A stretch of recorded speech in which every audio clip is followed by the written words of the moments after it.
Chapter 23. As the sun rose, Anthony saw the cottonwood oasis just as he remembered it, except for the palm-thatched hut.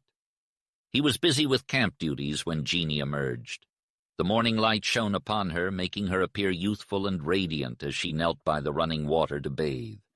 Her hair was thick and lustrous, with shades of auburn and dark brown that caught the light and sparkled like gold. However, in the harsh daylight, her small, thin, and pinched face lacked any charm. Her eyes, dark brown with amber highlights, revealed a soul that was straightforward but deeply sad. "Good morning, Jeannie," Anthony greeted her cheerfully. "You can help me with the work, and when we're done, we can play together." "Play," she murmured wistfully, never having had a playmate before. And so they began their day. After breakfast, Anthony set to work improving the camp, especially with the invalid's comfort in mind. He knew the healing power of the desert air, as long as one trusted and lived in it completely. In the shade of the hut, a wide porch was built with a palm-thatched roof that blocked out the bright sky. Using his own canvases and some from the camp, curtains were hung that could be rolled up or down as needed. 2 beds were then constructed, one on each end of the porch, using fragrant sage and greasewood instead of palm leaves. Mrs. Linwood, with the help of Jeannie, managed to make it to her new abode. The change was evident on her tired face as she looked out onto the beautiful streams where they converged, and the campfire where Anthony and Jeannie would spend their time. At night she could see the fire burning bright and red.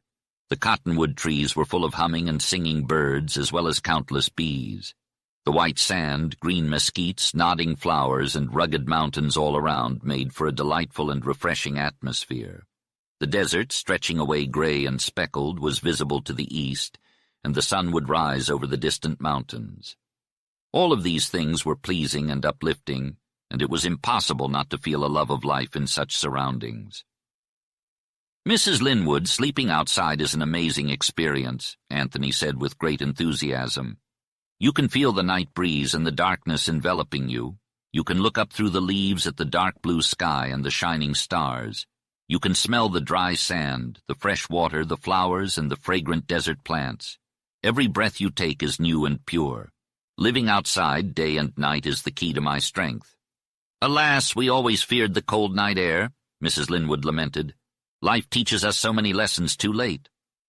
"It's never too late," Anthony replied. He set himself to continue his tasks, and the day passed quickly. Days like it followed, and with each one Anthony hoped to prolong Mrs. Linwood's life. Despite his fears that she could not survive, he worked tirelessly and hoped for a miracle.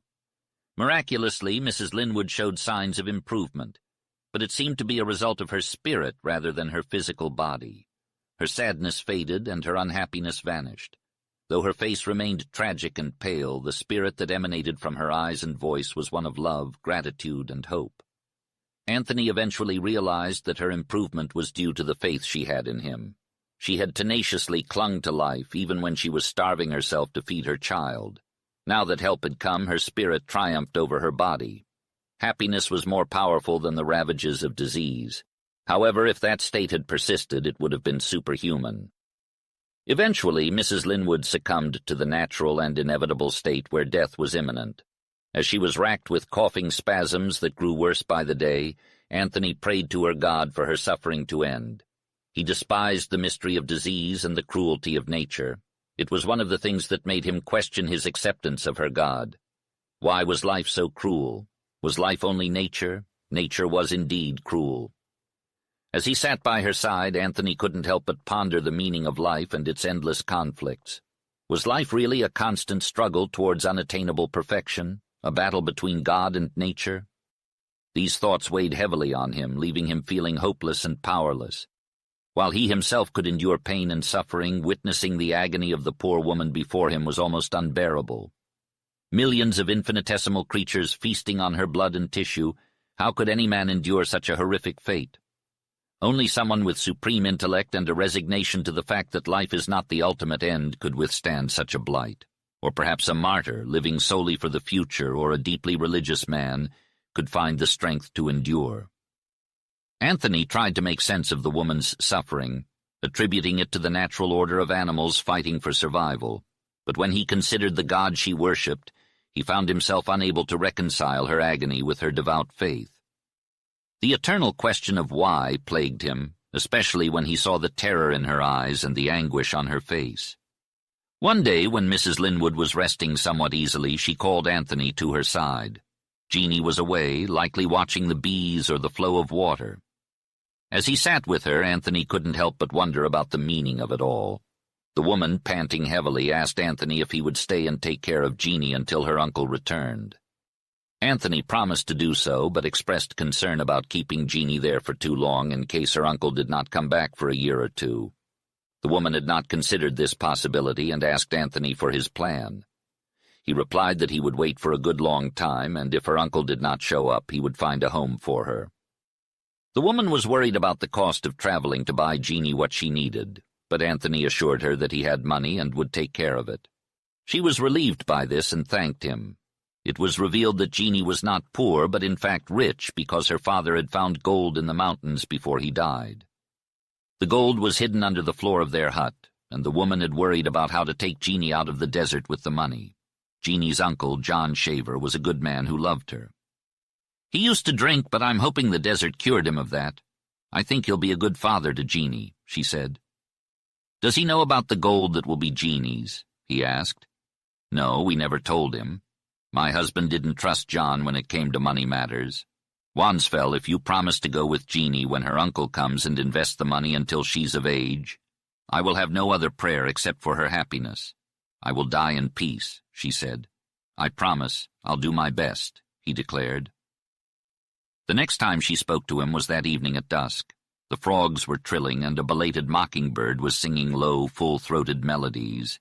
Yet these beautiful sounds only accentuated the solemn desert stillness. "Wansfell, do you remember when we talked about God?" she asked very low. "Yes, I remember," replied Anthony. "Are you just where you were then?" she asked. "About the same, I guess," he said. "Are you sure you understand yourself?" she asked. "Sure? Oh no, I change every day," he replied. "Wansfell, what do you call the thing in you that makes you want to stay here? The manhood that I trusted? The forgetfulness of self? What do you call this strength of yours that fulfilled my faith, that gave me to God utterly, that enables me to die happy, and that will be the salvation of my child?" she asked. "Manhood? Strength?" echoed Anthony in troubled perplexity. "I'm just sorry for you and the little girl." "Ah, yes, sorry indeed you are, but you don't know yourself. Wansfell, there was a presence beside my bed just a moment before I called you. Something neither light nor shadow in substance, something neither life nor death. It is gone now, but when I am dead it will come to you. I will come to you like that. Somewhere out in the solitude and loneliness of your desert at night, when it is dark and still and the heavens look down, there you will face your soul. You'll see the divine in man. You'll realize that the individual dies, but the race lives." The vast and lonely land that he loved thundered at Anthony from the silence. He gazed up at the stars and beyond, feeling that his soul was immortal, that this divine thing within him was God. When the voice ceased, Anthony bowed his head and trudged through the soft sand out into the open desert where he was enclosed by gathering shadows. He toiled back and forth in silence, burdened by the doubt, agony, and mystery of the world. The following day, Jeanie's mother passed away. Some time later, before sunrise, Anthony climbed to the first bulge of the mountain wall. His mind worked slowly, sometimes not at all, on these lofty heights. The eye of an eagle sufficed him. Down below, on the level, while Jeanie sat mute, rigid, and stricken, Anthony had been distracted. The greatest problem of his desert experience confronted him. Always a greater problem, always a greater ordeal, that was his history of the years. Perhaps inspiration would come to him from the heights. The eastern sky was rosy, and the desert glowed softly in shades of gray and bronze and green.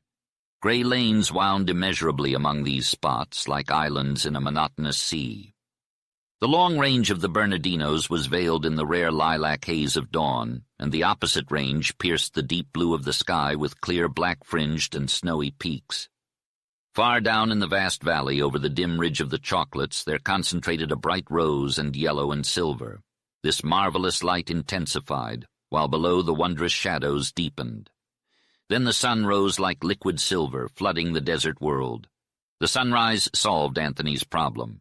He had tried everything to stir Jeannie out of her mute misery, including his kindness, pity, patience, unswerving interest, argument, reason, and entreaty. But nothing spiritual could save her. Anthony had another Mother Nature to whom he meant to appeal as a last hope for Jeannie. He made his way down the slope to the oasis, where he found her sitting near a new grave. She was clamped in her wretchedness and looked like a thin shadow of a girl, hallowed-eyed and wan, failing every hour. Sharply calling out her name, he intended to startle her, and it worked. He told her that he was getting sick and needed to walk miles every day to exercise. She replied that he should go, but he protested, saying that he couldn't leave her alone there, as some other bad men might come. She obediently rose, and as they set out, Anthony offered his hand to help her across the stream, where she almost fell. They continued on their walk, which turned out to be the strangest Anthony had ever undertaken. He had to drag her and finally carry her, as she was too weak to continue. That evening she was so exhausted that she could not refuse the food he gave her, and she soon fell asleep. The next day he took her out again, and every morning and afternoon thereafter he was relentless in his determination to help her, even though his cruelty wrung his heart. Despite his gentleness and kindness, he saw that she fell into the stream, pricked her bare feet on cacti, grew frightened on the steep slopes, and walked farther and harder every day. Nature was as relentless as Anthony, and soon Jeannie's insensibility to pain and hunger was as if it had never been. Whenever she pricked or bruised her feet, Anthony always claimed it was an accident, and whenever she cried out in hunger, he fed her. By forcing her senses, which were involuntary, he turned her mind from her black despair. This took days and weeks. Anthony's heart often faltered, but he remained resolute. He had witnessed the training of Indian children and knew how the mother fox would cast out the black cub that she found repulsive. This outcast would be weaned and left to die or survive on his own. But if he managed to survive the harshness of his environment, he would become stronger than his pampered siblings. Anthony believed that this law of nature, which was based on action, contact, and suffering, would be Jeannie's salvation, provided she did not die. If she had to die, he preferred that she die from exhaustion rather than from wasting away. One morning, after completing his camp tasks, Anthony discovered that Jeannie was missing. He searched for her and found her lying face down on the grassy bank of the stream, with her thin brown feet sticking up in the air. He wondered what she was doing, and his heart sank when he realized that she had often said it would be easy and pleasant to lie down and sleep in the water. "Jeannie, what are you doing?" he asked. "Look, the bees, the honey bees. They're washing themselves in the water. At first I thought they were drinking, but no, they're washing. It's so funny," she replied. When she looked up at him, Anthony was thrilled by her eyes. If they had always been beautiful in shape and color, they were now even more stunning, with the light of youth and wonder shining in them. Youth had triumphed over tragedy, and Anthony experienced his first truly happy moment in years. Nature was hidden deep inside all of creation, and this moment marked an exquisite birth for Anthony. As he lay down next to her on the grassy bank, Anthony pondered the strange behavior of the bees. "Jeannie, you're right that the bees are acting funny, but wrong about what they're doing. They're diluting their honey. I'm not entirely sure, but I think the bees in the desert dilute their honey with water." "Watch," he exclaimed. "Maybe they drink at the same time. But you see, some of them have their heads turned away from the water as if they're going to back down. Bees are hard to understand." "By the great horn spoon!" exclaimed Jeannie before bursting into laughter. Anthony couldn't help but join in. He had never heard Jeannie use such an expression before, but it was a precious moment for him. It revealed a side of her that he had not known before, and her interest in bees hinted at an undeveloped love of nature. "Jeannie, do you care about bees, birds, and flowers? Do you care about what they do and how they live and grow?" he asked. "I love them," she replied simply. "You do? Ah, that's fantastic. I've lived on the desert for so many years. What would I have done without my love for everything that flies and crawls and grows?" "You're not old," she reassured him. "It's good you think that. We'll be great partners now. Look, Jeannie, look at that hummingbird there. It darts over the water. What's it doing?" Anthony's sharp ears had caught the metallic hum of tiny wings. As he drew Jeannie's attention to it, the hummingbird darted away, only to return just as quickly. Anthony could see the blur of its almost invisible wings as it quivered there, its golden throat shining like live fire with bronze, green, and amber tints that were so vivid in the sunlight. It was truly a worthy reason for worshipping nature, as it not only had beauty but also had singular actions. The hummingbird hovered in the air, then swooped down with lightning speed to disturb the glassy surface of the water using either its sharp beak or fluttering wings.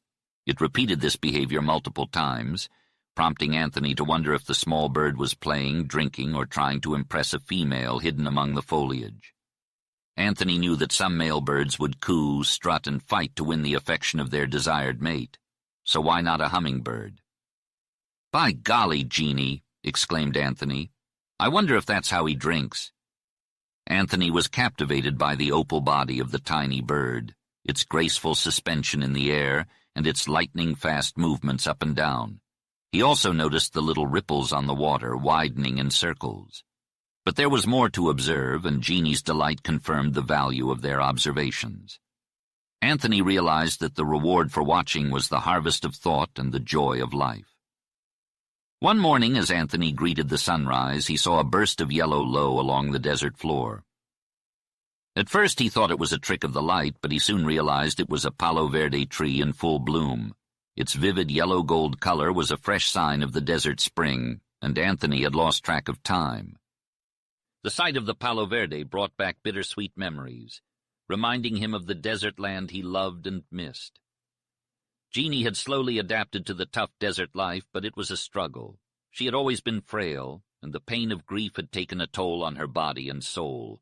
The effort and exertion needed to survive in the desert had worn her down, leaving her skin and bones. However, there was a turning point between waste and repair, and Jeannie began to recover. Gradually, Jeannie's appetite improved until hunger took hold of her. From that point onward, she grew rapidly, like a weed.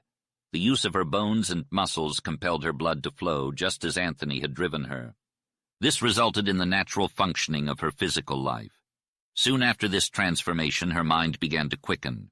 Healthy, pulsing blood could not harbor morbid grief. Action was constructive, while grief was destructive. Anthony dedicated himself entirely to rehabilitating Jeannie, not only developing her body but also appealing to her mind in a thoughtful and interesting way. He made two discoveries. First, that Jeannie would become completely absorbed in any story he told her, and second, that his mind was a treasure trove from which he could draw upon. He had spoken with few men and women in the desert, but now he was inspired by a child. He recounted to Jeannie the beautiful Indian legend of Takich, as it had been told to him by Oella, the Coahuila maiden who had taught him her language. When he finished, Jeannie exclaimed, "Oh, I know! Takwich is still up on the mountain. In the summer he hurls lightning and thunder. In the winter he unleashes the storm winds. And always day and night he rolls the rocks." "Yes, Jeannie, he's still there," replied Anthony. "Why did he kidnap the Indian maidens?" she asked wonderingly. Jeannie posed questions that Anthony found difficult to answer. She had the simplicity of an Indian, inevitability, and an equal ignorance of the so-called civilization of white people. "Well, I suppose Takwich fell in love with the Indian maidens," replied Anthony slowly. "Fell in love? What's that?" "Didn't your mother ever tell you why she married your father?" "No." "Why do you think she married him?"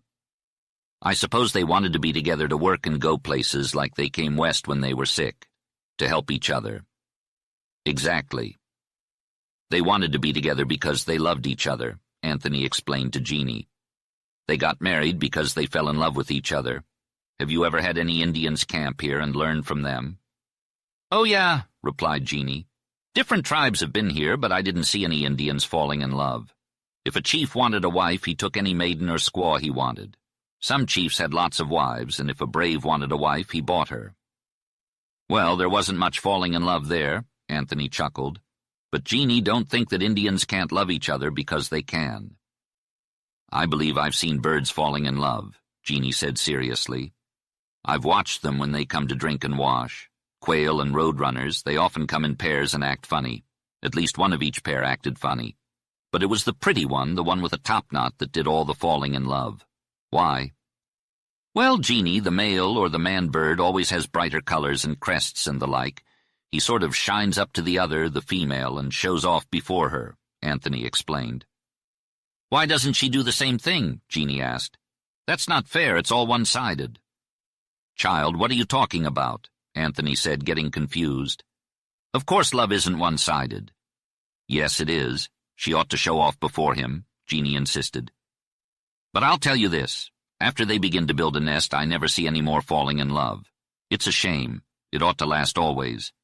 I've heard my mother say things to my father I couldn't understand. But now I believe she meant that after he married her, he wasn't like he was before. Anthony had to laugh. The child's innocent and unknowing lips spoke of the old discontent of life, the mystery of the sexes, and the still sad music of humanity. How feminine! The walls of the enclosing desert could never change a woman's nature, though they might hide her from the illuminating world. Jeannie, I have to be honest with you, Anthony said. I have to be your parent, brother, sister, friend, and everything else, and sometimes I'll fall short despite my intentions.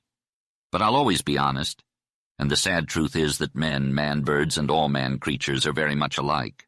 When they want something, they want it badly. And when they fall in love, they act funny. They'll do anything. They show off, beg, bully, quarrel, are as nice and sweet as sugar, and they'll fight until they get their particular wives. Then they become natural, like they were before. My idea, Jeannie, is that all the wives of creation should always demand the same behavior that won their love. Do you agree with me? I sure do. That's what I'll do. But will I ever fall in love? Anthony saw wonder in the child's eyes. Of course you will. Someday when you grow up. With you? She asked dreamily. Oh, Jeannie, not me. I'm too old. I'm old enough to be your daddy. You're not old, she replied firmly. But if you were and still like you are, what difference would it make? Like I am? Well, Jeannie, how's that? He asked curiously. Oh, so big and strong. You can do so much with those hands, and your voice sort of quiets something inside me. As I lay down to rest, knowing you're under the cottonwood, I'm not afraid of the dark, and your eyes are like those of an eagle. Don't laugh, I've seen eagles before. There was an Indian here who had two, and I loved watching them. However, their eyes were never as kind as yours. I think when I grow up, I'll fall in love with you. Well, little girl, that's a long way off, said Anthony, torn between humor and sadness. But let's talk about natural history. Earlier you mentioned a bird called a roadrunner. That's not a well-known name among desert men like Chaparral Cock. Out in the desert there are no roads. The name roadrunner comes from the bird's habit of running along the road ahead of a man or wagon. Now the roadrunner is the most amazing bird of the desert, and that's saying a lot. Jeannie, tell me all you know about it. Oh, I know all about it, declared Jeannie with excitement. There's one that lives in the mesquite over there. I see it every day, and before you came it was very tame. I think it's a bit afraid now, but not as much as before. It's a long bird with a tail made up of several very long feathers. When it walks, it bobs its tail up and down, which is quite funny. Its color is speckled gray, brown, and white, and I've even seen purple dots on it. It has a topknot that it can put up or lay down as it pleases. When it's up, it shows a golden color that's almost red underneath, and when it's up, it's angry. It snaps its big bill, which makes you shiver. I've never actually witnessed a roadrunner in the water, but I know for a fact that they do take a dip. After a quick shake and preening session, they bask in the sun. They're capable of flying, but they don't do it often. However, their running skills are unmatched. They're lightning fast and can outrun any lizard that crosses their path. And let me tell you, lizards are no slouches in the speed department. But a roadrunner always emerges victorious from their fierce little battles. They'll snap up their prey and strut back proudly with it hanging from their beak. Despite their killer instincts and haughty demeanor, roadrunners can be quite tame. I've had them come right up to me without a care in the world. However, I must admit that I don't hold them in as high regard as other birds. Jeannie, you sure know a lot about roadrunners, I exclaimed. Yes, they're murderers, but they're no worse than any other bird in the desert. They all have to kill to survive. And if they weren't fierce, they wouldn't last long out here. But wait until you hear this, I continued. The most amazing thing a roadrunner can do is fight and kill a rattlesnake. No way, are you serious? Jeannie gasped. Absolutely, I replied with a grin. I've seen many a battle between a roadrunner and a rattlesnake, and the bird usually comes out on top. But that's not even the most incredible thing. Let me tell you a story my friend, an old prospector named Dismucus, told me. He spent more time in the desert than anyone I know, and he's not one to lie. He claims to have seen a roadrunner stumble upon a sleeping rattlesnake. Instead of attacking it, the bird waited until the snake was positioned near a bush of cholla cactus. You know how the dead cones fall off and litter the ground? Well, the roadrunner picked up one of those cones and dropped it on the snake's head, stunning it. Then it proceeded to kill and eat the snake. Can you believe it? The incredible bird gathered loose pieces of cactus and arranged them in a circle around the rattlesnake, effectively building a fence around him. The snake was clearly not a fan of cactus, as he tried to escape but was met with prickly spines at every turn. The bird swooped down and attacked the snake, causing him to strike back in desperation. However, the snake was no match for the bird's speed and agility, and soon found himself succumbing to his wounds. Jeannie was amazed by the story, but questioned why animals kill and eat each other. Andy explained that it was simply nature, and that some people even practiced cannibalism in certain parts of the world. He recounted a story about a tribe of Indians in Mexico who were rumored to be cannibals, though some doubted the validity of these claims. Despite the gruesome nature of the story, Andy concluded that the desert was a place where anything was possible. Dismukes was convinced that in times of scarce meat, they would resort to killing and eating a white man if the opportunity arose. Prospectors who ventured into that region had vanished without a trace. "Ew, I've been hungry before, but I don't think I could ever do that. I'd rather die," exclaimed someone. "I'm with you there, kid," agreed another. During the long summer days, Anthony took it upon himself to educate Jeannie about nature, always imparting the truth no matter how harsh it may be. They enjoyed the beautiful music of birds, the sweet fragrance of flowers, and the peacefulness of the summer sunsets. But the harsh realities of desert life could not be ignored. It was difficult to reconcile the idea of killing with the idea of living. However, when they saw an eagle soaring gracefully, Anthony spoke about the bird's freedom and the nobility of its existence. When they heard the honking of wild geese flying in formation across the sky, he explained how they migrated from the warm south to the north for breeding. In June, while Anthony was napping, Jeannie discovered a horned toad. She was overjoyed and showed it to Anthony, who noted the bright red liquid that dripped from the reptile. "There it is, blood!" exclaimed Anthony as he held the horned toad in his hand. He had picked up countless toads before, but this was the first time he had felt warm, wet blood. Upon closer examination, he saw that the toad had actually squirted drops of blood from one of its eyes, a strange habit he had heard about from other desert dwellers like Dismukes. Anthony had always been fascinated by the colorful and uniquely designed horned toads, and had even built a corral for them using flat stones in the sand. He scoured the desert for more toads, each with their own distinct physical characteristics that seemed to match their surroundings. Their incredible protective coloration made it almost impossible to spot them when they were still. To entertain his companion Jeannie, Anthony instructed her to feed, play with, and tease the toads in the hopes of witnessing the blood-squirting phenomenon. When it finally happened, Jeannie's patience was rewarded. Anthony was always on the lookout for new discoveries in the desert, such as the tarantula wasp, a fierce-winged predator that preyed on tarantulas. Despite Jeannie's lack of knowledge about the wasp, Anthony remained vigilant in his search for one. It was a scorching day in June, and Anthony and Jeannie were taking a break in the cool shade of the rustling palm trees up in the canyon. The only sound that could be heard was the gentle babble of a stream as it splashed over the stones. Suddenly, Anthony heard a low whirring noise, which quickly turned into a buzzing sound. He looked up and saw a massive tarantula wasp flying around about a foot off the ground. The creature was fierce-looking yet beautiful, with a yellow body and blue gauzy wings, measuring over 2 inches in length. "He's spotted a tarantula," whispered Anthony. "Watch." The wasp then darted down to the edge of a low bush, disappearing into some coarse grass that grew there. Instantly, there was a fierce whizzing sound like that of a captured bumblebee, only louder and more vibrant. Anthony saw the blades of grass tumble and realized that a struggle to the death was happening right before their eyes. Anthony crawled over a few yards with Jeannie following him, and they witnessed the end of a brutal battle between the wasp and a large, hairy tarantula. "There, it's all over and the tarantula is dead," said Anthony. "Jeannie, I used to watch these kinds of desert fights and not think much about them. But one day I made a discovery.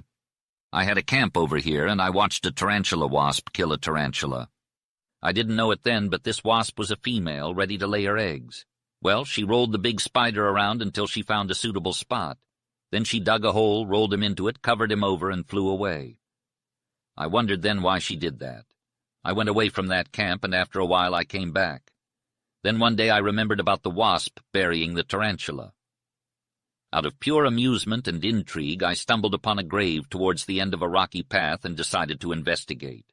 To my surprise, what I found was astonishing. "You won't believe what I discovered," I exclaimed to Jeanie, who was listening intently. "What? What is it?" she replied with bated breath.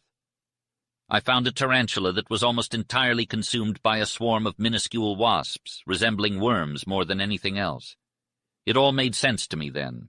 The tarantula wasp must have killed the spider, implanted its eggs inside its body, and buried it in this grave. As time passed, the eggs hatched, and the baby wasps grew and fed on the tarantula until they were mature enough to emerge as fully grown tarantula wasps, just like their mother. Chapter 24. As time flew by, weeks turned into months, and the scorching days of summer seemed to pass by quickly. The harsh midday heat forced both man and beast to take refuge and rest. The desert oasis was a place of joy for any human, and leaving it was always a regretful affair. Anthony often thought of Dismukes and his new life as a traveler, but he couldn't help but feel uncertain about his success. However, most of his time was spent with Jeanie, who changed every day in ways he couldn't describe. The wonder of human life and the human soul fascinated him.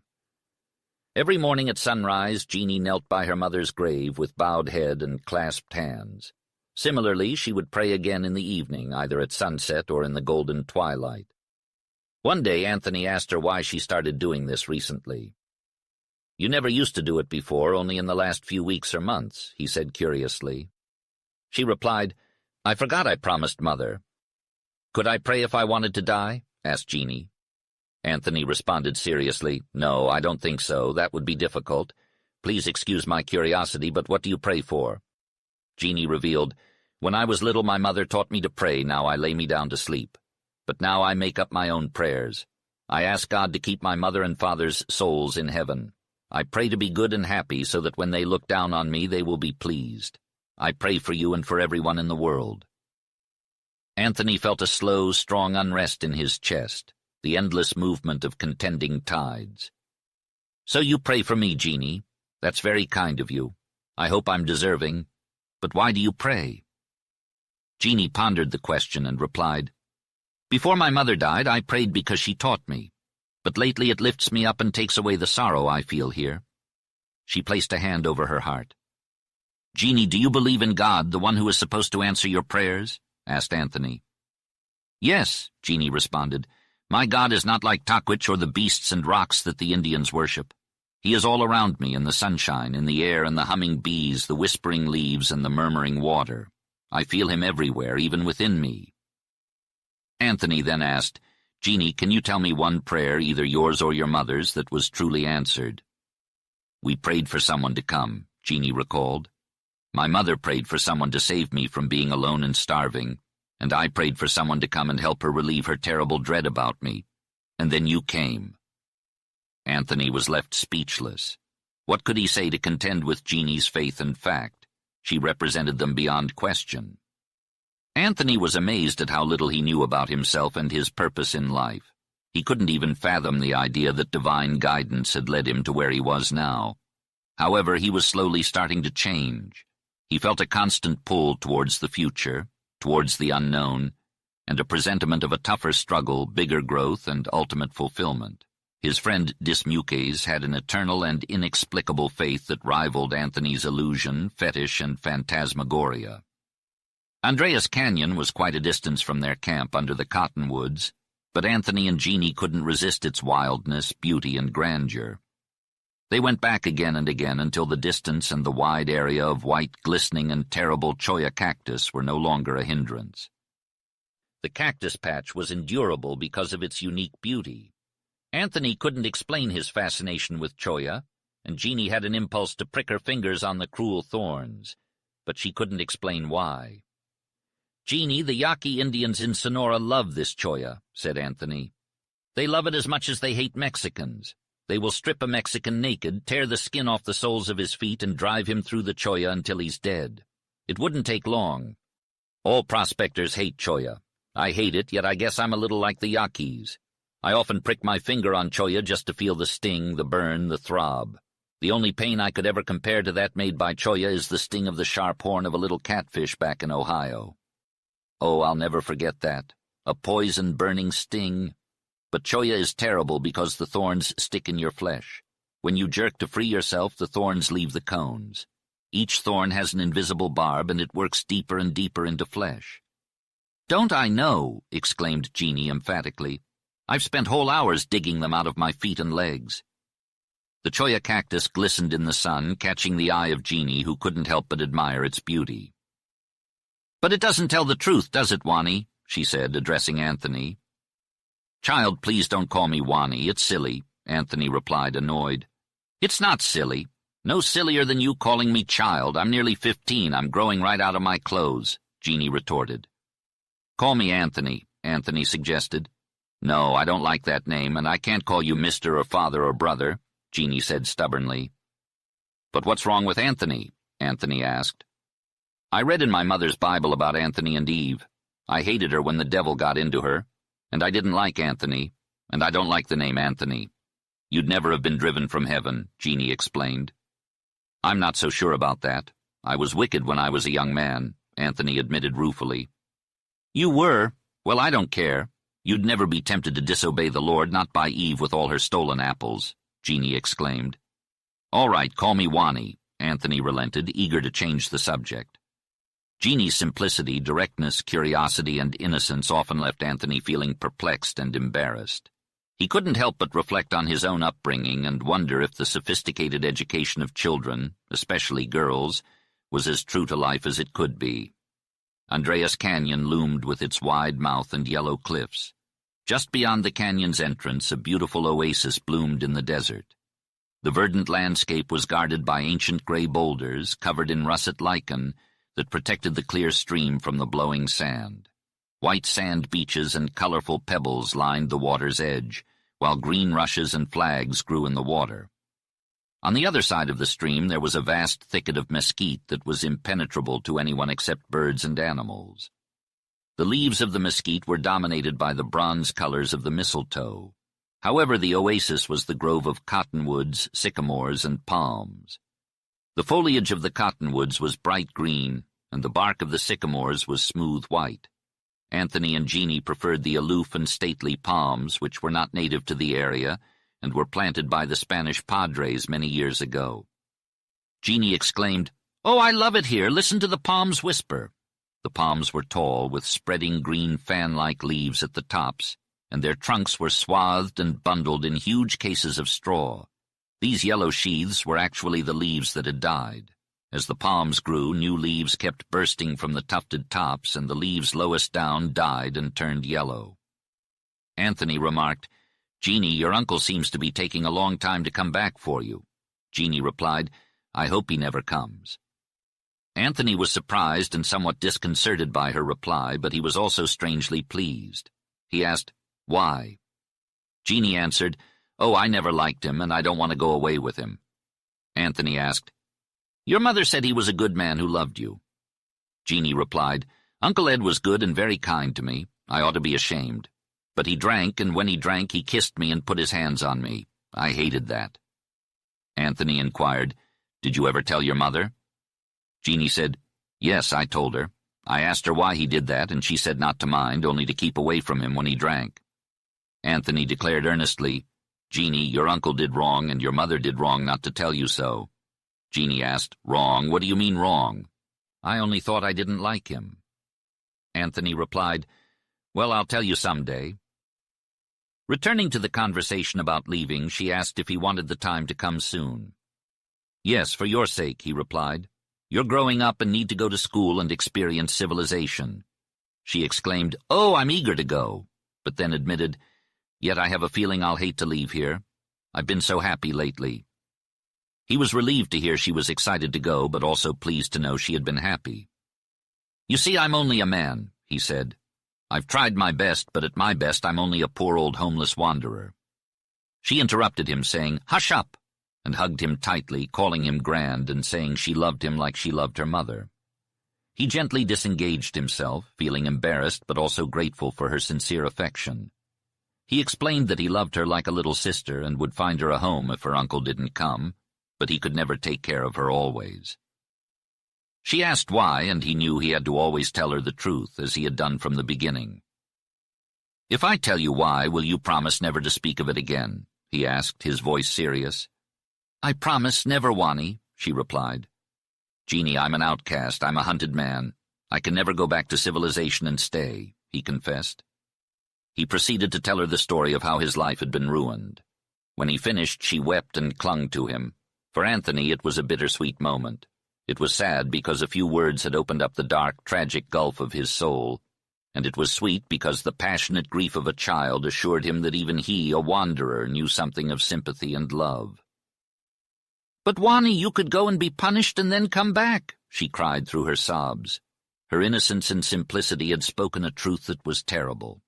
Those words of child wisdom sowed in Anthony the seed of a terrible revolt. He revolted against the horrible need to hide, the fear and dread of punishment that always and forever mocked his manhood. If he could find the strength to rise to the heights of Jeannie's divine philosophy of a child, he would no longer hate his shadowed wandering steps down the naked shingles and hidden trails of the lonely desert. But alas, whence would come that strength? Not from the hills, not from the nature that had made him so strong, so fierce, so sure to preserve his life. It could only come from the spirit that had stood in the dusky twilight beside a dying woman's side. It could only come from the spirit to whom a child prayed while kneeling at her mother's grave. Anthony was haunted by a feeling he couldn't quite grasp, like a ghostly apparition that remained just out of reach. It was an intangible force, almost like a mirage that seemed impossible to reconcile with the unforgiving, merciless reality of life and death in the desert. Was God a part of this nature, this all-encompassing power, the light, the fire, the water, the pulse that animated all living things, only to see them wither and die and then begin anew? From the inception of the universe to the tiny blue orb we call home, the purpose and progress of existence were shrouded in mystery. It was as futile to try to understand it all as it was to pluck the stars from the sky. The snow-capped peaks in the distance brought back memories for Anthony. He remembered watching the mountains transform into a dazzling white from far down in the valley. The snow meant winter was coming, a respite from the sweltering heat of the desert, and the promise of fast-paced days. Time flew by so quickly that Anthony wished he could freeze it in place, but the march of time was relentless. Jeannie, too, was growing up fast, and the tempestuous emotions that roiled inside Anthony showed no signs of abating. Another year passed, and still Jeannie's uncle failed to arrive. Anthony began to lose hope that he would ever show up. In a strange twist of fate, he found himself entertaining the notion that Jeannie's uncle would never come, a thought that had once been solely reserved for Jeannie herself. The loneliness and the isolation of the desert started to take their toll on Anthony, and he found himself struggling to stay focused on his duties. But the desert never stopped its work, shaping and molding everything in its path, the plants, the rocks, and even the people. Anthony knew that he needed something to wake up his mind, to ignite the spiritual need within him, and to fight against the constant influence of the desert. During his time there, he only saw 2 white men passing by on the sandy trails, and the Indians rarely came that way. Across the valley there was a camp that he visited occasionally to purchase supplies, such as baskets, skins, and meat, and to send Indians out for more. The biggest challenge he faced was finding clothes for Jeannie. It was tough to get materials, and Jeannie found it difficult to make dresses. Plus, it was impossible to keep her from tearing, wearing, or growing out of them. Anthony discovered that Indian moccasins and tough overalls, similar to the ones worn by prospectors, cut down to fit Jeannie, and woolen blouses that she made herself were the only things she could wear. Jeannie was like a roadrunner, running over rocks and sand as if they weren't there. Cactus didn't bother her either. She refused to wear a hat, and Anthony felt the weight of responsibility on his shoulders. When he asked Jeannie what she would wear when they left the desert and passed through villages, ranches, and towns where people lived, she replied innocently, "What I'm wearing now." At that moment she was dressed in boyish clothes, minus the moccasins. Jeannie loved to scoop up the warm white sand with her bare brown feet and then dabble them in the running water. Anthony sighed and said, I give up." He resigned himself to the fact that when they reached Riverside or San Diego, where there was a store, he would take Jeannie with him to buy girls' dresses and other things, and she would have to wear them. "Oh, Wani, that will be grand," Jeannie exclaimed, excited at the prospect. "Don't go just yet," Anthony exclaimed, not wanting to leave just yet. It was early fall, but he couldn't quite pinpoint the exact month as he made his way across the valley to the Coahuila's encampment. The cool nights and mild days had made him crave meat, and luckily the Indian hunters had just brought down fresh sheep meat from the mountains. They were from the same tribe as Charlie Jim, the old chief who had taught Anthony so much about the desert during his early years in the Chocolates. Anthony always asked about Charlie Jim, but he was a nomad, and his family had inherited his wandering spirit, so news was scarce. Anthony took his load of fresh meat and headed down the canyon to the well-worn trail that snaked along the base of the mountain. He stopped at the fork in the trail, taking a break in the early morning. The day was clear and still, but the desert seemed dull and lifeless. Anthony fell into a strange, trance-like state where he watched, listened, smelled, and felt everything around him without realizing it. When he snapped out of it, he felt a fleeting sense of contentment that he couldn't quite grasp onto. Suddenly, he spotted something moving in the distance, a prospector with a pair of burros. It was a common sight, but not one that Anthony had seen in a few years. The man was coming from the south, but veering off the main trail. Anthony decided to wait and greet him. As Anthony watched, he couldn't help but mutter, "If that guy isn't a great walker, then I must be going blind." The burros and their driver grew larger and clearer as they made their way over the sandy terrain, disappearing behind a low swell of sand fringed by sage and dotted with mesquite. Anthony kept his eyes peeled, waiting for them to reappear from behind the ridge at a point near him. After a few minutes, the burros and driver emerged from behind the ridge and were now within 100 yards of where Anthony was sitting. The burros trotted along with their packs bobbing up and down, and only the old slouch hat of the prospector was visible above the loads. It was clear to Anthony that the prospector was a short man, but what he lacked in height he made up for in his walking ability. "Man, can that guy walk!" Anthony exclaimed. The sight of the old slouch hat gave Anthony a sudden thrill, and as the man's shoulders came into view, he couldn't help but notice how broad they were. When the burros veered to one side, the driver's entire stature was revealed, and Anthony was amazed at how wide he was for someone so short. The prospector's gait was rolling and ponderous, and he wore old, gray, patched clothes that Anthony thought he recognized from somewhere. Suddenly the prospector yelled at the burros, "Hee-haw, gadap!" The deep voice in those words brought Anthony leaping to his feet, transfixed and thrilled. Was he losing his mind? Was this some sort of desert mirage or illusion? No, the burros were real, and they kicked up dust and rattled the pebbles in the sage. And the man was real too, even though he seemed like a ghost from Anthony's past. "Dismukes!" Anthony shouted hoarsely. The prospector halted his long, rolling stride and looked over at Anthony. Then, without a second thought, Anthony ran over the sand and through the sage. He couldn't believe his eyes. He had to get his hands on this man to prove that he was real. In no time at all, Anthony covered the intervening space and stood breathless and aghast, gazing into a face that he knew, yet which held something he couldn't quite put his finger on. "Hey there, Wansfell. Knew we'd cross paths eventually," said the man. His voice was familiar. Anthony recognized him immediately. It was Dismukes, without a doubt. Overcome with joy, Anthony embraced his old friend and savior as if he were a long-lost brother or a prodigal son. But as he let go, Anthony realized that Dismukes didn't seem to share his excitement. "Dismukes, I had to hug you to make sure it was really you. I'm in shock," Anthony gasped.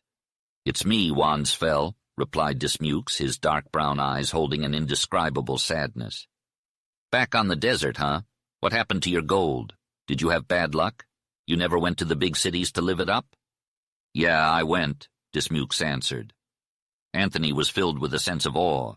As the shock wore off, he saw Dismukes clearly. The ox-like eyes held the shadow of a great tragedy, and their focus seemed to be on a distant mountain range.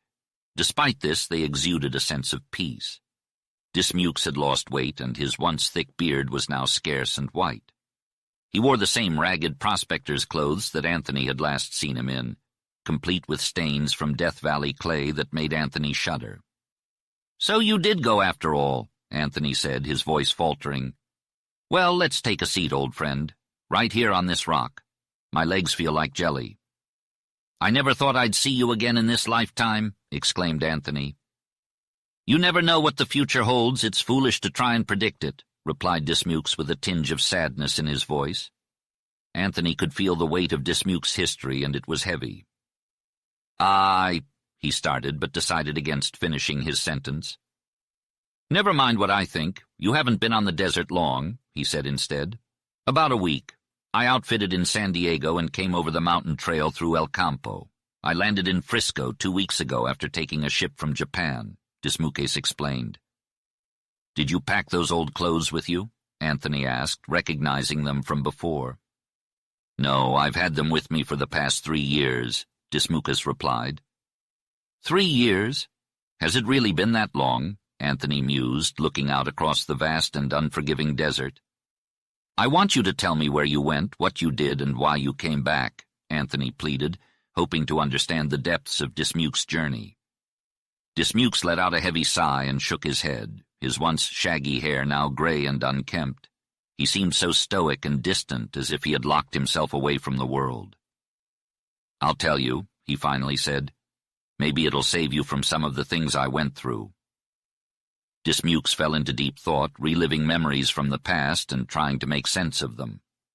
Anthony remembered how Dismukes used to love to talk about the desert and smoke his black pipe, but now he was silent and didn't smoke. "Looking back, I feel like I was crazy," Dismukes began, his voice heavy with emotion. "As soon as we parted ways at the borax camp up in Mojave, I completely forgot about the young man who couldn't handle the mules. It wasn't until now that Wansfeld asked, 'Did you drive those stubborn mules?' Anthony's response was a confident, 'Did I?' He went on to explain how he had to deal with old Butch, the gray mule who was particularly difficult to handle. But with time, even old Butch grew to trust Anthony. But that wasn't the only trouble he faced during those 3 months. The boss, Carrix, was a conniving man who had taken a liking to the young driver's wife. He kept Carrix away from home, leaving his wife alone and vulnerable. Luckily, Anthony and Wansfeld were able to help the young couple before it was too late. Dismukes asked Anthony what he had done to the boss, but Anthony brushed it off and changed the subject. He was eager to make it to Two Palms well before dark. Anthony had spent some time in Frisco, trying to change his appearance and forget his past. He then traveled to Denver and St. Louis before returning to his hometown. But things had changed drastically in the 40 years he had been gone. His family and friends were all gone, and even the house he grew up in was no longer there. It was a harsh realization that time waits for no one. I traveled to Chicago, Philadelphia, and finally New York, where I spent a significant amount of time. At first, the city fascinated me. I was curious to explore and find something I was looking for, but it remained elusive. I saw everything from hotels, theaters, and saloons to gambling dens, operas, parks, and churches. The stores were wonderful, and the people were like ants, rushing back and forth without rest, sleep, quiet, or peace. I met a few good people, but most were bad, and I became well known in some hotels and places for throwing gold around. Men of business sought my acquaintance, took me to dinners, and made much of me, all to get me to invest in their schemes. As for the women, they were my second disappointment. They were like desert mirages, beautiful in silks and satins with diamonds blazing on their bare necks and arms. They talked softly, flattered me, and threw themselves at me, all because they thought I had stacks of gold. I never met a woman who liked me for who I was or had any interest in hearing my story or learning my hopes. There was never a kind whisper or any keen eye that saw through my outside. I realized that New York was as close to hell as I had ever been. I saw men with quiet faces and women who seemed happy, but only in passing crowds. I never got to meet any of them, and they had their homes, troubles, and happiness. I figured they were not looking for anyone to fleece. It became my habit to get into a crowd and watch, for I came to believe that the mass of busy, working, ordinary people were good. Maybe if I had somehow made acquaintance with a few of them, it would have been better. But that wasn't really living. I thought I knew what I wanted, but all my desires and dreams seemed to lose their appeal. Where was the joy? The only time I found any was when I stumbled upon a poor beggar, bootblack, or family in need and gave them some gold. The great city was full of them, and I gave away thousands of dollars. God knows that was some good. Looking back, I realized that if I could have stuck it out, living among such people, I might have actually made a difference in the world. But man, living was not possible in New York. All night the hotels roared and the streets hummed and clanged. There were as many people rushing around at night as during the day, and they were all so different from each other, like bats and hawks. I grew restless and half sick. I couldn't sleep, and I felt suffocated for fresh air. I yearned for room to breathe, and when I looked up at night I couldn't even see the stars. Imagine that for someone who came from the desert. Eventually I realized that I couldn't find what I wanted in New York, and I couldn't keep searching there forever. I had to leave. My original plans were to travel abroad, but then a strange feeling came over me, something I must have had all along but didn't realize. The West was calling me back. I wanted to be back in the Middle West, where I had planned to buy a green farm. But you know me, I'm a man who sticks to his word once it's made up.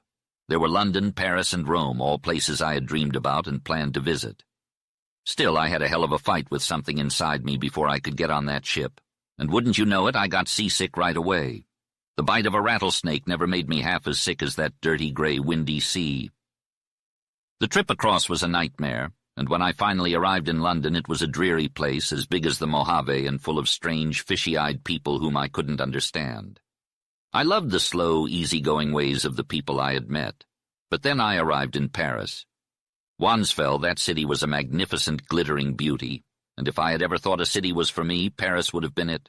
But I was lost. I couldn't speak French and couldn't learn a single word. My tongue simply refused to twist around their strange words. Nonetheless, I saw what I had set out to see. Wansfeld, if a man fights despair for the women of the world, he'll get defeated in Paris. And the reason is that you see the same thing in the plain, good, and virtuous little wives as you do in those terrible, fascinating, and dazzling actresses. I couldn't guess what that something was, but I did appreciate all French women. They were lively, happy, and straightforward.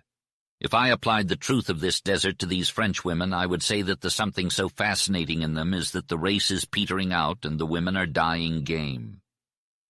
From Paris I went to Rome, and there a strange state of mind overcame me. I could look at temples and old ruins without even seeing them, with my mind on my own country. All this travel idea, seeing and learning and doing, changed so much that it became hateful. I skipped Egypt, and I can't remember much of India and Japan. But when I boarded a ship bound for Frisco, I couldn't see anything for a different reason, and that was tears. I had traveled far to find the joy of life, and now I wept tears of joy because I was homeward bound. It was a great and splendid feeling. The Pacific isn't like the Atlantic. It's vast, smooth, and peaceful, with swells like the mile-long ridges of the desert. I didn't get seasick. And on that voyage I got some rest. Maybe the sea is like the desert. Anyway, it calmed me, and I could think clearly once more. As I paced the deck during the day or leaned over the rail at night, my desires and aspirations flooded back to me. Once I arrived in San Francisco, I would board a train and journey to the Midwest, where I would purchase a verdant ranch and live out the rest of my days in peace and tranquility. The dream was enchanting, and I wholeheartedly believed in it. I had been mistaken in my pursuit of life's pleasures, and my boyish yearning for adventure had led me astray. It was a harsh realization, but I refused to succumb to defeat. I had simply misunderstood what I truly wanted. It was not too late to correct my course. Wansfeld, you cannot fathom the vastness of this earth. I have traversed its entirety, and that Pacific Ocean, it stretched on endlessly like the sky itself. But at long last I arrived in San Francisco. Dismuques choked on his words, and his deep, rumbling voice faltered momentarily. He drew a deep breath that pained Anthony's ears. When my feet touched solid ground again, it was as if I had discovered true happiness. I was euphoric. I could have kissed the ground beneath me, my homeland, my birthplace. Now I would embark on the final leg of my journey to the little farm where I would establish my home. I would make new friends, possibly meet a lovely woman and have a child. The prospect was as thrilling as my lost dreams. But then a peculiar and dreadful sensation gripped hold of me. It was as though a force as strong as the wind had clutched my heart. The desert was calling me. Day and night I roamed the streets, battling fiercely with myself. I fought my final and most grueling battle. The dream of my life was a home and happiness that I had worked tirelessly for 40 years of labor had gone into this pursuit. But on the other hand, there was the call of the desert. The solitude, silence, and vastness of the open desert were alluring. The hot days and starlit nights, the colored mountains, and the sunrise and sunset were all part of the beauty of the desert. The desert was my true home, where I belonged in the silence and desolation. For 40 years I wandered the desert blindly seeking gold. But it was not gold that I truly desired. It was only my boyish dream that led me into the wastelands. I misunderstood the lure of the desert, thinking it was gold that drew me in. But for me, the desert was the burrow for the fox, linking my strange content to the past ages. The soul of the desert was my soul, and I could not live anywhere else. Now I am old and my dreams are done. But I had to come back to the desert. Anthony sat confounded in shock, gazing across the wasteland, magnified and illuminated by my revelation. The red rock barriers and limitless expanse of sand were awe-inspiring. I urged Anthony to take the story of my life to heart, to think of my 40 years of hell that made me a part of the desert. I had set out on my journey with wild, sweet hope, only to find my hope was a delusion, a desert mirage. The tragedy of it all, the merciless and unrelenting fate. My heart aches for you. Dismukes, what is the point of hope? Why do we fight? Where can happiness be found for people like us? Anthony was met with the unwavering gaze of Dismukas, whose eyes were filled with the power of tranquility and triumph. Wansfell, joy and contentment, everything that gives meaning to life, lies within you. No one can discover what they lack within themselves. Dismukes then looked out across the desert, past the sand and cacti and mesquite, beyond the ranges of canyons and blue haze to the north. I am going to Death Valley, he spoke slowly in his deep voice. I left enough gold to provide for myself, but I am not going to Death Valley to seek my fortune. It is a peaceful and solitary place where I can think, rest, and sleep. Perhaps I will dig up a little bit of gold only to throw it away. Gold. The man who loves gold is doomed. Passion drives men insane. And now I must leave. Death Valley? No, no, Anthony whispered. Straight to Death Valley. It has been calling me from halfway across the globe. I have never known a desert place so quiet, free, and desolate, so different from the clamorous world of men that still clutters my mind. There I may find peace and maybe even my resting place. Look, life is all about searching. I must go on my way. Wansfell, we never know what compels us, but now I am content. Our paths have crossed for the last time. Farewell. Dismukes shook Anthony's hand and turned to his burrows. Hey-haw! Gadap! He shouted, smacking their hindquarters. Anthony whispered his goodbyes silently, watching as the old prospector faced the gray emptiness towards the north and the beckoning mountains. Anthony felt a strong urge to run after Dismukes and follow him, but the man wanted to be alone. What an impressive walk he had. Even though his search had been fruitless, he still had that. He had the same determined gait and unwavering determination as always. Dismukes was a man who couldn't be stopped. Anthony observed as he slowly merged into the gray, isolated sagebrush and eventually disappeared from sight. As Anthony strained his eyes, he saw a shimmering mirage of Death Valley, a ghastly, barren wasteland where silence and decay reigned supreme. It lay nestled beneath its dark red cliffs, marking the end of the desert and the final resting place of Dismukes. Chapter 25. The cold November morning had Anthony and Jeannie all geared up to spend the day at Andreas Canyon. Anthony carried a lunch, a gun, and a book, while Jeannie's exhilarating spirits made her dance around in her little moccasins. Anthony couldn't help but feel joyous seeing her like that.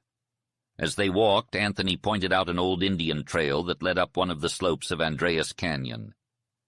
"We'll climb this someday when it's time for me to take you away," he said. "It's a tough climb, but it's the quickest way out. And you'll get to see the desert from the top of old Jacinto, which will be worth the climb." His words made Jeannie thoughtful. She had become increasingly difficult for Anthony to understand lately, being wistful, sad, and dreamy by turns, now like a bird and again like a thundercloud. Mostly she was a dancing, singing creature full of the unutterable sweetness of life. Beyond the oasis, a distance up the canyon, was a thick growth of mesquite and other brush, surrounding a sandy glade where a crystal spring of hot water bubbled up. The bottom was clean white sand that boiled up in the center like shining bubbles. In times past, the Indians had laid stones around the pool. The west side of the glade was decorated with a small cottonwood tree that had started to change its green leaves to amber and gold. All around the glade, the wild and untrimmed mesquites stood tall, concealing the gray desert and insulating this cool, sandy, and beautiful spot from the harshness outside. Jeannie had never been to this place before, but as soon as she arrived, she lost her pensiveness and began to sing like a lark. She kicked off her moccasins in different directions and walked straight to the water, dipping her bare, slender brown feet in the water. "Ooh, it's hot!" she exclaimed ecstatically. "But oh, it's fine!" And she dipped her feet back in the water. "Jeannie, you stay here and amuse yourself," said Anthony. "I'm going to climb. Maybe I'll be back soon, maybe not. You can play, read, and eat lunch when you're hungry." "All right, Wani," she replied cheerfully, "but I thought you'd rather stay with me." Anthony needed to be alone. He wanted to be high above the desert so he could look down and think. Another crisis in his transformation was pending, and he knew he had to deal with it. His meeting with Dismukes had been significant, and its effect was going to be far-reaching. He climbed up the zigzag, dim trail, rising till the canyon yawned beneath him, and the green thicket where he had left Jeannie was but a dot. Then the way led around the slope of the great foothill, where he left the trail and climbed to the craggy summit. It was a round, bare peak of jagged bronze rock, and from this height, half a mile above the desert, the outlook was magnificent. Beyond and above him, the gray walls and fringed peaks of San Jacinto towered, sculpted and grand against the azure blue. Anthony found a comfortable seat and rested his back, facing the endless gulf of color and distance below. Standing tall on the peak like a lonesome eagle had always been a source of joy for Anthony during his years in the desert. It wasn't just the love of climbing or the desire to see far away or to be alone or to witness the beauty of the world that drove him to this habit. On this particular climb, Anthony's first reward was spotting a condor. It was a rare sight, as the condor was the king of the eagles and the blue skies, and Anthony had never seen one up close before. This wild, slate-colored bird was huge, with a grisly neck, a clean-cut head, and a cruel, sharp beak. As Anthony watched, the condor took off from the crag and spread its enormous wings. With a few flaps, it soared out over the gulf, circling higher and higher.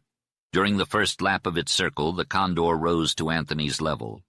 By the time it came round again, it was soaring over Anthony just 50 feet away. Anthony was thrilled by the sight of the condor peering down at him with its gleaming, dark, and uncanny eyes. The bird's keen head and great crooked beak moved back and forth as the sun shone on its gray-flecked breast. Every feather of its immense wings was visible, quivering in the air, and the tip feathers were ragged and separate. The condor cut through the air with a soft swish, widening its circle and rising higher with each lap. What fascinated Anthony the most was the fact that the condor rose without propelling itself. There was no wind stirring under the peaks, so it couldn't have lifted itself by its aid, yet it sailed aloft, coming down on one slope of its circle to rise up on the other, always going higher. The power that enabled the condor to soar like this was a mystery to Anthony, and it filled him with wonder. With ease and grace, the condor scanned the landscape for its next prey. Anthony watched as the bird's shadow glided over the rocks below, its circles expanding as it approached the towering peak. The higher it flew, the stronger the winds became, yet the condor pushed on, soaring towards the endless blue sky. Anthony's eyes strained as he watched the bird, fascinated by its unyielding spirit. The condor's range changed as it climbed higher, its speed increasing with the wind. It seemed as if the craggy peak could be its home, but the condor gave no indication of a nest or mate.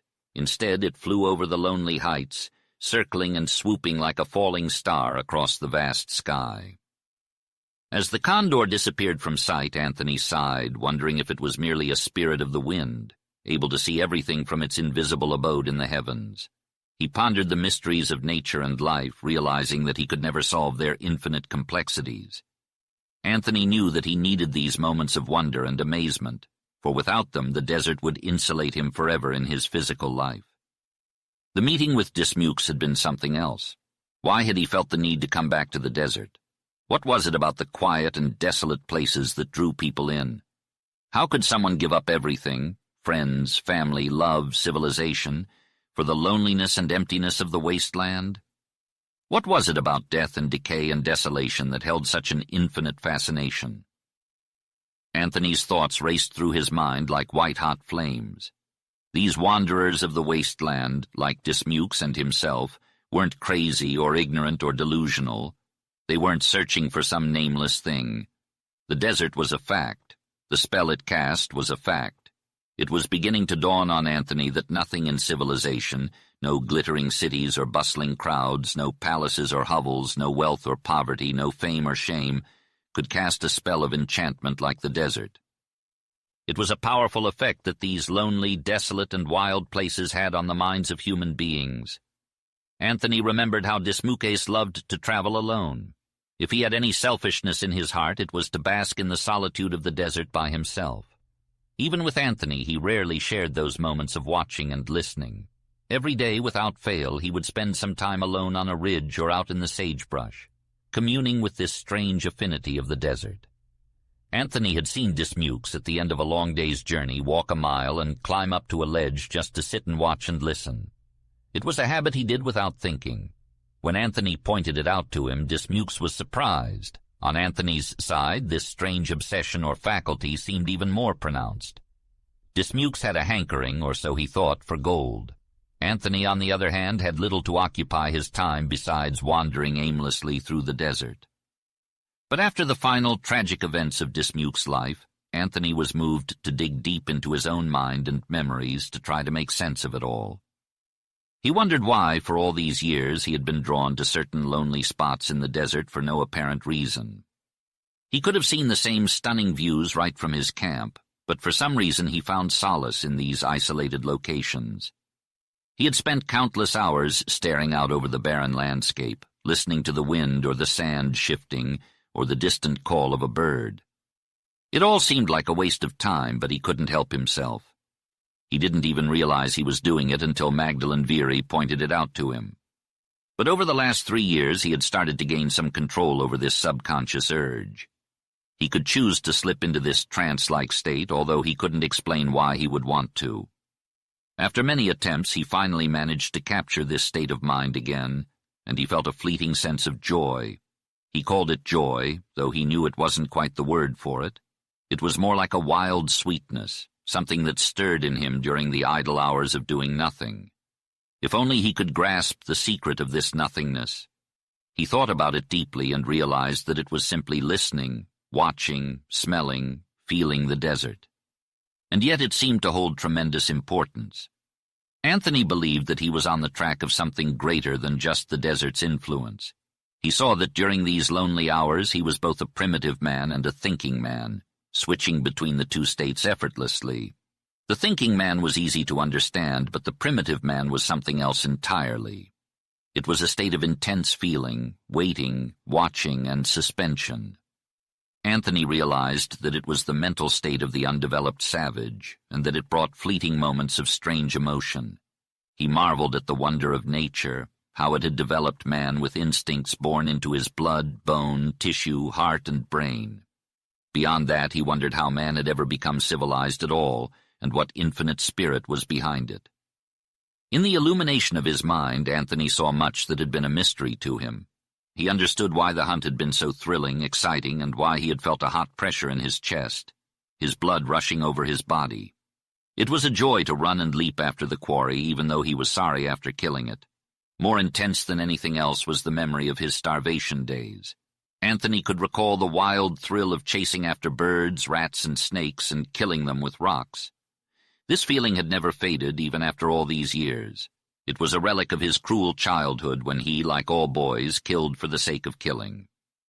However, the sight of his bloody, trembling victim eventually awakened his conscience. Anthony realized that conscience was the key factor in human progress, the difference between savage and civilized man. It was strange for him to look at his brawny hands and remember what they had done to men. The hot blood rushed over him, and he felt the fierce passion he had experienced as a boy. However, this passion was now much more intense, like the blaze of the sun compared to a candle.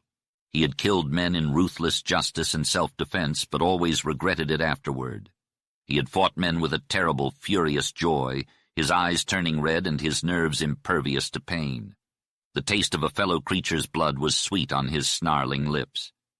However, he always felt wonder and shame afterward.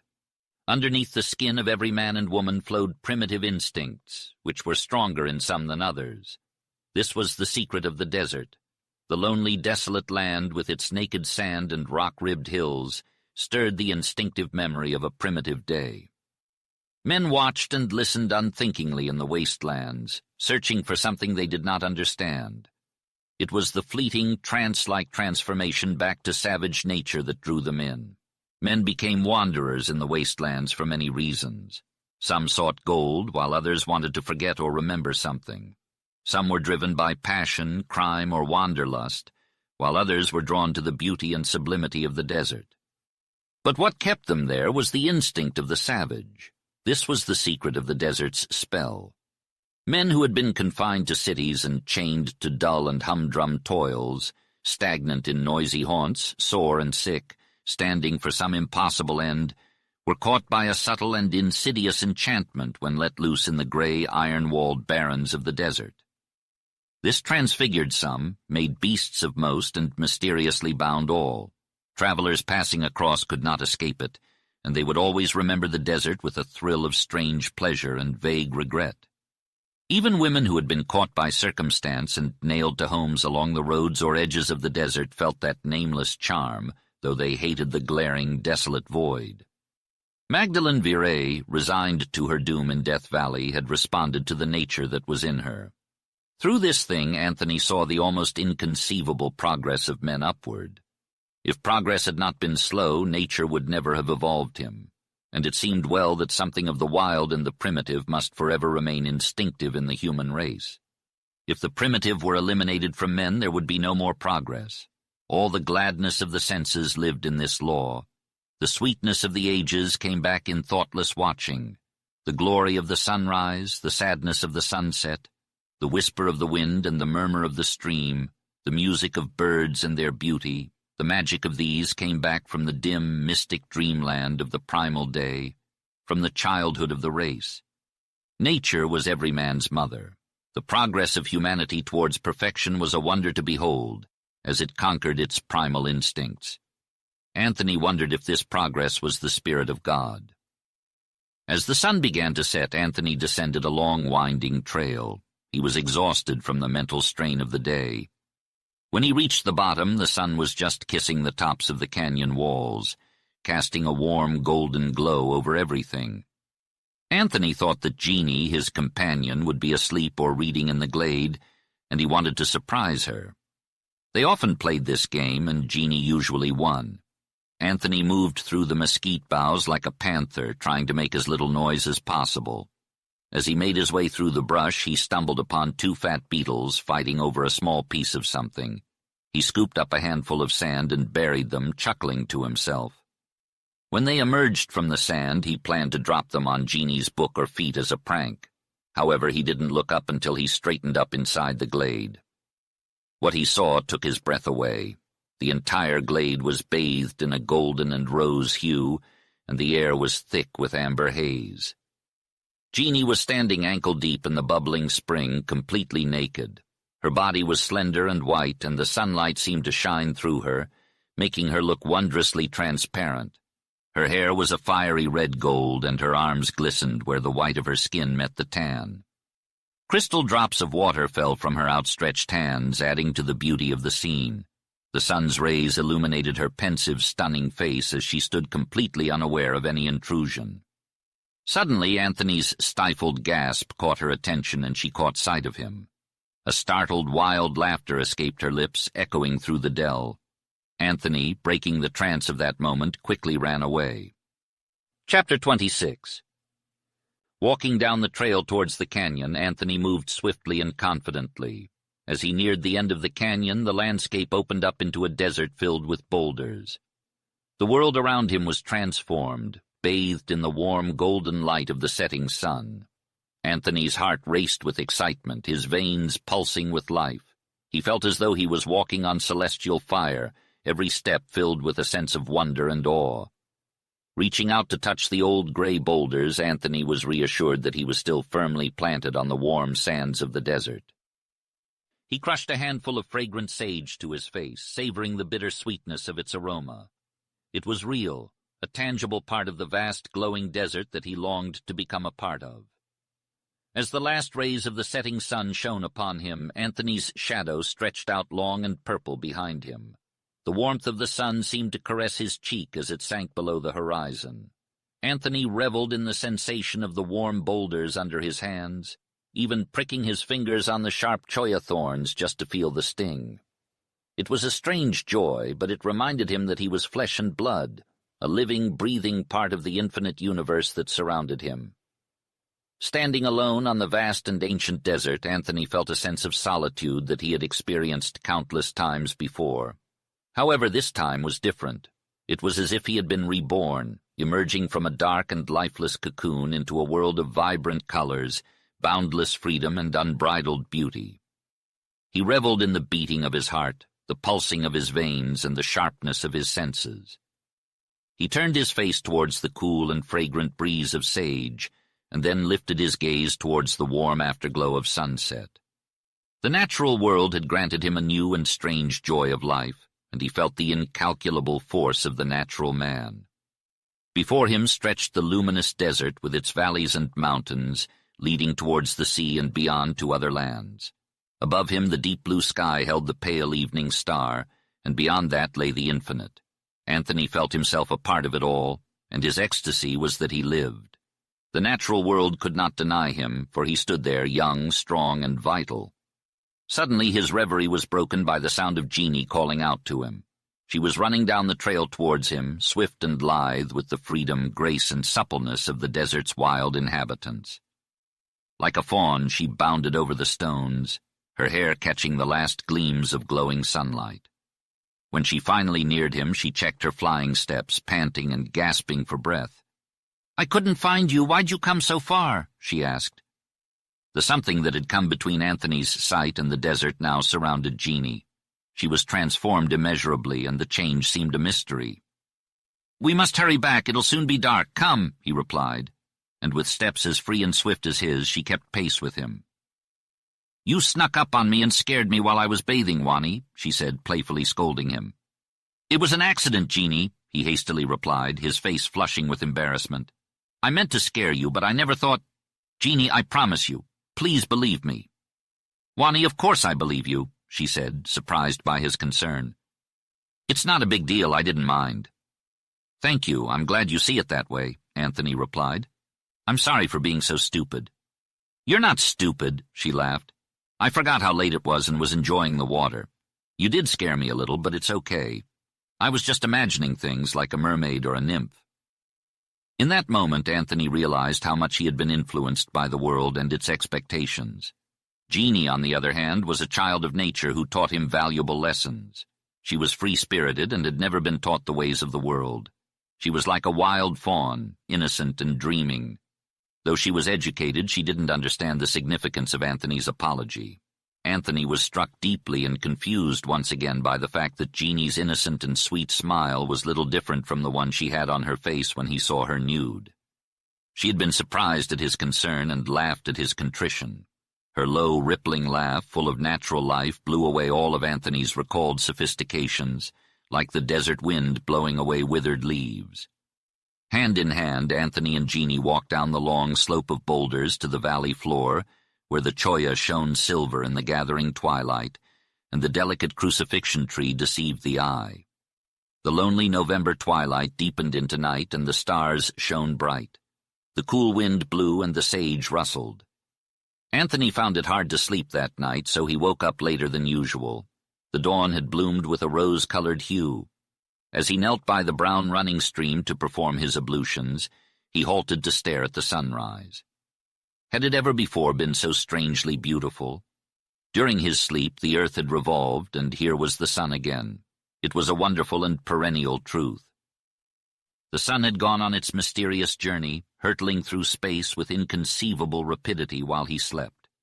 Anthony had awakened 1,000 years ago just like this, to the sunrise, to the loneliness of lonely places, to the beauty of nature, and to the joy of life. He sensed some past state that faded back elusively and was gone, but he knew he had lived somewhere before this. All of life was in him, and the marvelous spirit he felt now would never die. Suddenly Anthony became aware of Jeannie's beauty. The desert was Anthony's home, and he had always felt a deep connection to its rugged beauty. But as he knelt beside the stream, he was struck by the sight of a young woman who seemed to embody all the wildness and wonder of this untamed land. She was splashing in the cool water, her dark hair shimmering in the sunlight. Anthony couldn't take his eyes off of her. "Hey, Wani, what's the matter with you?" cried Jeannie, the young woman in question. "Why are you staring at me like that?" Anthony was momentarily tongue-tied. "You're, growing up," he said finally. Jeannie laughed. "Yeah, I guess I am. I'm almost 17, you know." Anthony was amazed. He had always thought of Jeannie as a little girl, but now he saw her in a whole new light. She was tall and slim and graceful like a stalk of arrowweed, and she was undeniably beautiful.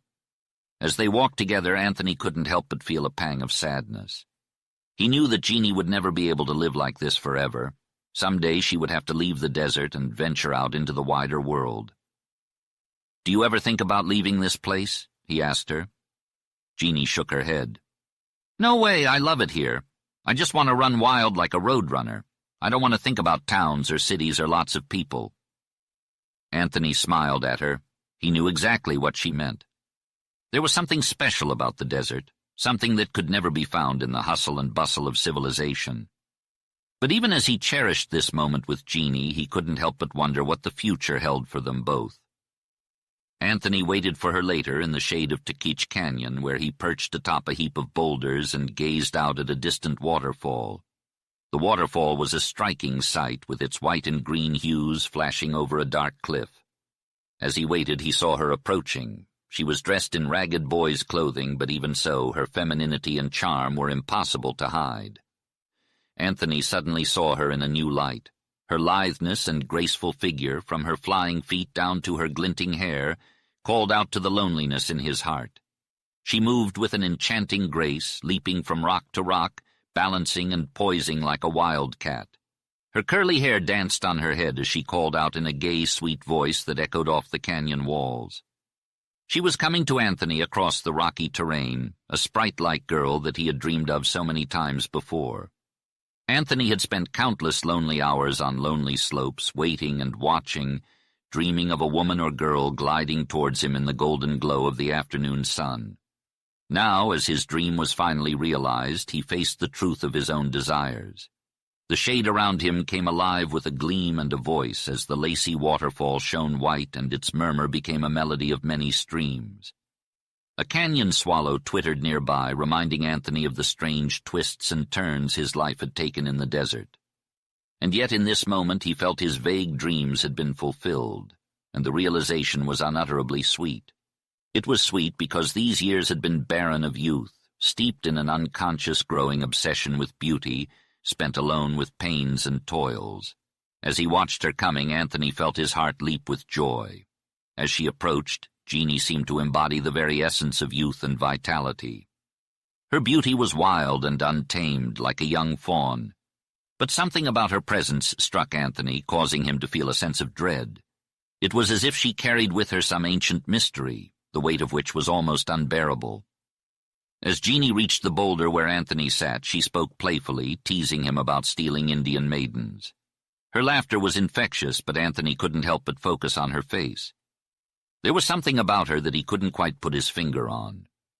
Ignoring her playful banter, Anthony gazed into Jeannie's eyes, trying to understand the meaning behind her beauty. Her skin was smooth and golden, with a faint blush of rose.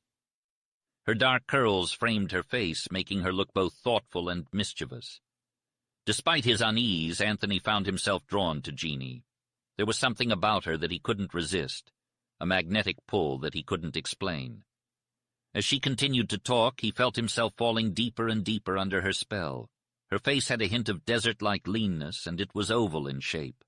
Her mouth was strong, with a bowed upper lip, and the lower lip was sensitive and sad, like a red sweet flower.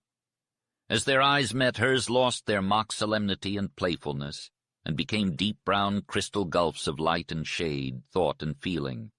They were beautiful with exquisite color, but lovelier for the youth, joy, and wonder of life, and the innocence of her soul. "What are you playing, Wani?" she asked tremblingly as she clasped his warm little hand. That changed everything. Her beauty was nothing compared to the warm throb of her young, pulsing life. Out of Anthony's slow and intense thoughts, a revelation emerged. However, those clear eyes strangely checked the growing sense of truth that was about to overwhelm him. They made him think, and thought began to waver and pale beside some subtler faculty of his being. He realized the slow preponderance of feeling over thought, of body over soul, of physical over spiritual. In this realization of the unequal conflict, he divined the meaning of his strange sense of peril in Jeannie's presence. The peril lay in the sophistication of his mind, not in Jeannie's beauty. Naturally, he wanted her like the mating of birds. It was inevitable as life itself and true to nature. But in his thoughts, the simple fact loomed with staggering, overwhelming significance. Anthony bid Jeannie to rest or amuse herself, and he climbed to a ledge above the waterfall. With the mighty mass of the mountain crowding out the light, he threw himself upon the bare stone. He didn't torment himself with wonder, fury, or bewilderment over the indubitable fact for long. Almost at once he sank into a self-accusing state that grew from bad to worse until he was sick, sore, base, and malignant in his arraignment of self. The weight of his past training and beliefs returned to haunt him, filling him with shame and self-hatred. Anthony's youth, shaped by his mother's teachings, had been tainted by wild and reckless behavior at Old Picacho. But his sense of chivalry, honor, and modesty burned within him, igniting a white-hot shame at the thought of wronging a girl even unconsciously. He refused to succumb to the desert philosophy of manhood that saw nature as it was, without morality or emotion. He cried out, driving away the ghost of his youth, declaring himself no beast or animal. As a lonely wanderer of the wastelands, Anthony had often dreamed of being the lover, husband, and sweetheart of all the world's beautiful women. His love of beauty and life had led him to be enraptured by Jeannie, desiring her with a fierce longing that he had mistaken for true love. But he now realized that it was not what it seemed. His feelings for Jeannie were those of a brother or father, emotions that paled in comparison to the master spirit and imperious flame of life. The memory of Amy Carlos seemed small and insignificant compared to the intense passion that now burned within him. Life had let him down in his youth, but he had risen above it, using his pain to intensify his love for life. Despite life's mockery, he had remained faithful to his ideals. He had learned to love life with all its senses after surviving the harsh and violent desert. But he knew that this was not the true essence of nature. He was a man with inherited instincts that the desert had only intensified. In nature's eyes, he was no different from the animals seeking their mates. The law was not wrong, but the progress of mankind had made it so. After overcoming shame and justifying his manhood over his instincts, he faced his greatest ordeal. Each fight against men or elements had exceeded the last. Would it ever end? He refused to let his instincts overwhelm him. The ordeal was a revel of the senses, untamed and fierce. His years in the desert had developed instincts that were now masterless and demanding. Life was screaming for a future that nature demanded. Revolt against the futility of manhood echoed from the past. The voices of his ancestors called out to him, urging him to embrace his instincts. In the midst of the desert, Anthony was confronted with a revelation, the law of self-preservation and reproduction. The individual may come and go, but the survival of the species was paramount. Anthony's reaction was akin to that of a wild man, as if he had been injected with an inhibitory current of humanism that tried to hold back a surging flood in his veins. He was convulsed with fever, vibrating like a strung bow. A knocking at the gate of his mind brought forth the tempter, the voice of the serpent. It was a mighty and eloquent force that whispered to Anthony that he was alone in the desert, betrayed by love and denied by life. He was a criminal, never to leave the wasteland to live. Yet he had saved and cared for a motherless, fatherless girl, and she had grown into a beautiful woman under his care. By the laws of nature, she was his to hold and cherish, to be his companion in the lonely years ahead. Jeannie, as she was called, was innocent and leaned towards a fate that would make her Anthony's forever. Like the desert flowers and creatures, she would be more vivid and beautiful, growing into a fierce woman that answered to the work of the desert. She would be his compensation for all his suffering, his companion in wandering. The mere thought of her sent shivers down his spine. Her dark eyes held a fire that could light up the darkest night, and her curls danced in the wind like a flame. Her lips were red and ripe, begging to be kissed. How could any man deny himself such a gift? The world and its customs were meaningless compared to the eternal beauty of life and nature. Every man should share it and leave his mark upon the future. But most important of all was the present moment. Life was fleeting, and he knew he had to grasp his precious jewel before it was too late. He had found Jeannie by chance, and now his life would never be lonely again. She was a gift of nature, more beautiful than the desert's gold and more mysterious than its fierce life.